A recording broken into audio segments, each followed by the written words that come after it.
بسم الله الرحمن الرحيم والصلاة والسلام على رسول الله وعلى آله وصحبه ومن والاه. Welcome Tim in this beautiful and fascinating weather, mashallah, in front of these beautiful flowers. Dear audience, this is Tim, my dear friend Tim from Germany. I met him 2 years back.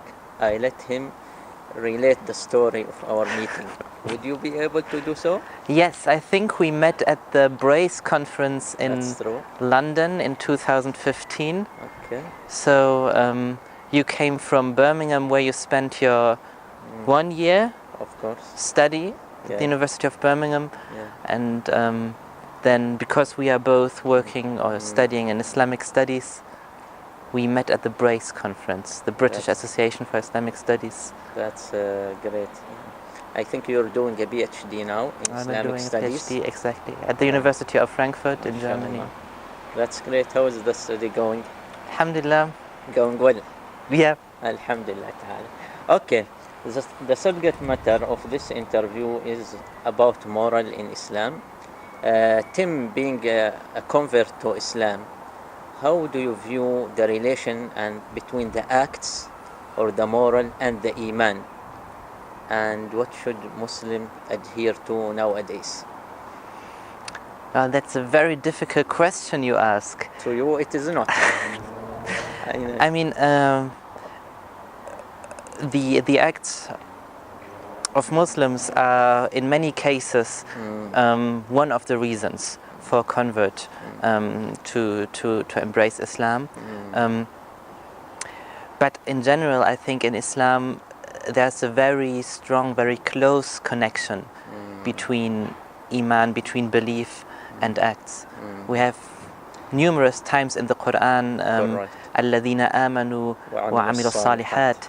So there's a very strong connection. Relation, interlinked relation between iman and the good acts or the good deeds.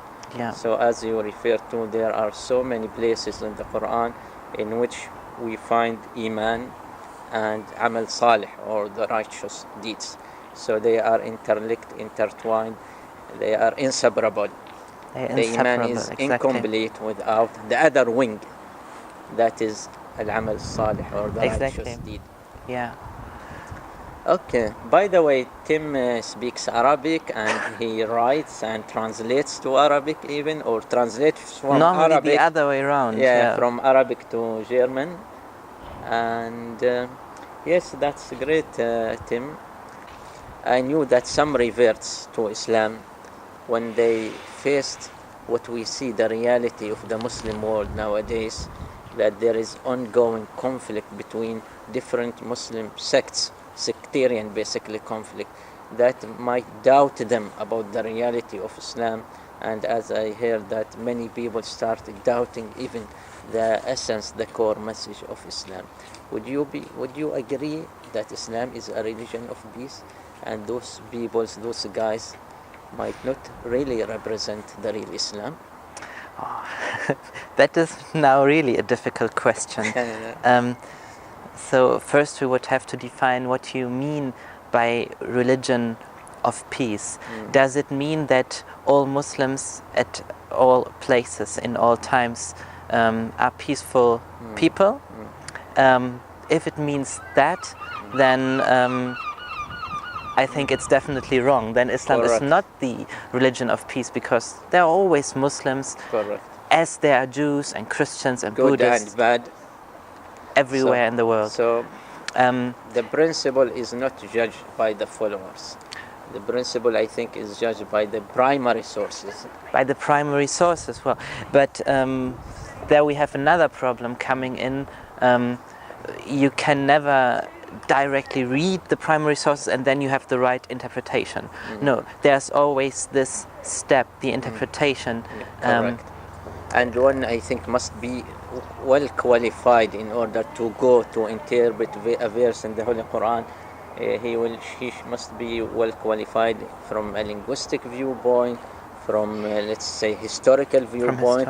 He can place the verse in its proper context in which it was revealed. And those doesn't take verses out of context. those Muslims who even use or misuse Islam as a pretext for bad acts,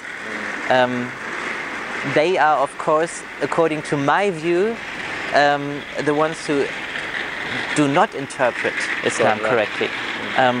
But they think they interpret correctly, which is a big problem. And I hope that there are enough scholars in Islam who oppose this. And it's very important to oppose this and to go to the reliable scholars.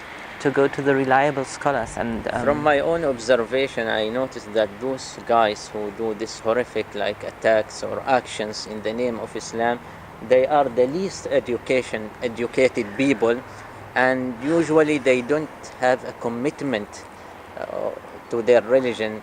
They had a long record of being disobedient or away from the religion, and all of a sudden they have brainwashed, and they were told that the only way to get to paradise, to wash away your sin, is to do such horrific attack, to do jihad or to do shahada.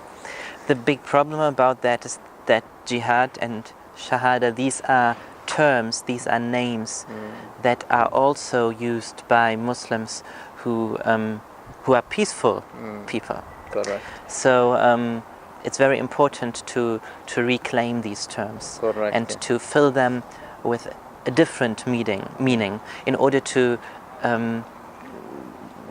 really present an alternative correct. to this problematic view. I agree totally with you. By the way, dear respective viewers, my dear friend Tim told me he came once to Oman. Once or twice or thrice? Tell me, remind me. I think once. Huh? Yeah. Okay, so what was your first impression? What was your impression about Oman, your first visit? Hopefully it wouldn't be the last one. Hopefully. No, this depends on your impression. What I find very interesting about the capital of Oman, about Muscat, is that you normally think of a capital as having a center with many skyscrapers, perhaps. And on Muscat you find these buildings, even village-like places that make Muscat extend on a huge area, but never having this skyscraper center. I think the government has a policy, has a rule with that regard for security reasons. I mean also if it comes to heritage, it's better to preserve the heritage you find in the country. The government, the state is very concerned with the culture, with the heritage, with what you paint. Even your house, it shouldn't be odd. It should be consistent with the culture that Omanis and Oman has. Okay, that's been great. Thank you, Tim. Thank you. Hopefully to see you again. Inshallah, I think you're heading to Germany soon. Yeah, tomorrow I'm heading back to Germany. Oh, mashallah. Okay, on behalf of my viewers, I would like to officially invite you to Oman one day again. Thank you. Inshallah. Thank you so much. Shukran jazeelan. Shukran. You are great, man. Awesome.